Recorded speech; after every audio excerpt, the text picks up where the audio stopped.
म्हणाले, पण आपण भोगवीत असली काय करायचं? वैरे बाबा, माझी पण मुलगी लांब गेल्या. मला सारखं म्हणत्या कागद धाड कागद धाड. मी कुठला कागद धाडू? मला काय लिहायला येतंय, काय वाचायला येतंय?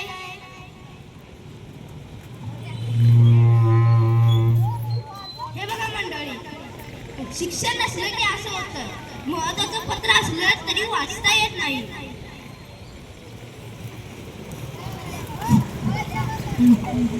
आता काळजी नको, सरकारने लिहिता न येणाऱ्यांसाठी नवभारत साक्षरता अभियान चालू केले आहे.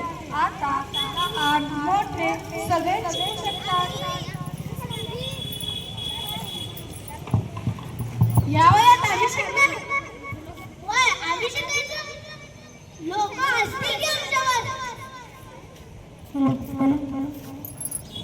नाही हो काका, शिक्षणाला वय नसते. उलट तुमचे धाडस पाहून सगळे तुम्हाला दाद देतील. अक्षर ज्ञानाचा प्रकाश अज्ञानाचा होईल नाश. अक्षर ज्ञानाचा प्रकाश अज्ञानाचा होईल नाश.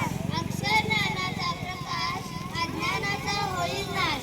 अक्षर ज्ञानाचा प्रकाश अज्ञानाचा होईल नाश. साक्षर व्हा, सबल व्हा. साक्षर व्हा, सबल व्हा. साक्षर व्हा, सबल व्हा. साक्षर व्हा, सबल व्हा. भारताला प्रगतीच्या मार्गावर न्या. भारताला प्रगतीच्या मार्गावर न्या. जर आपण सर्वजण साक्षर झालो तर आपलं सर्व गावच साक्षर होईल. बरोबर बरोबर.